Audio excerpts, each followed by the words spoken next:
I think the United States can play a really important role in Mali, and the Malians would appreciate it too. The first thing that has to happen is that the Al-Qaeda franchises that have brought this war and subjugated Mali's north have to be defeated. And then the area has to be secured. And I think we can assist the West African troops, the French, by providing training to these forces so that they can successfully do this.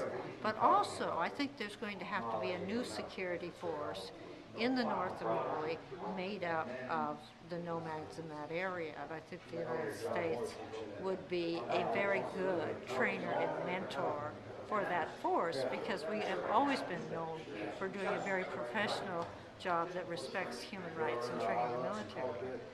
And then we have to help Mali and the region come up with some form of autonomy which allows the North to take care of their own security, to have development aid directly, and to have strong local governments.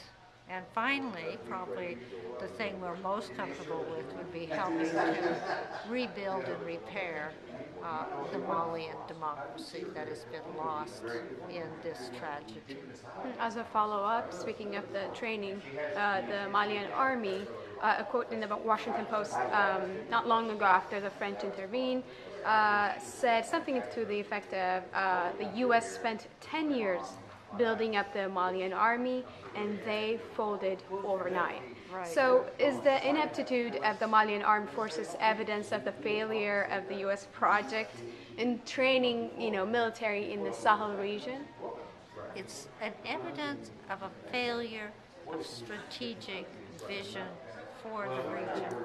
The region, the Malian military collapsed it was integrated between the north and the south, which is fine, it should be, but it was used then to fight the northern insurgents, the Tuaregs, and the nomads deserted and they went home because they wouldn't fight their own people.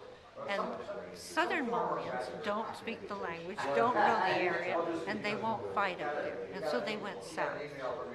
Had we provided to the region and to Mali a sort of a catalyst in which we were providing mentoring and intelligence so that they could have a regional campaign against the Al-Qaeda franchises, the Al-Qaeda in Islamic Maghreb and the Movement for Unity and Jihad in West Africa, then there would have been an enemy, a legitimate enemy, who was actually an invader in Mali, who they would have fought against.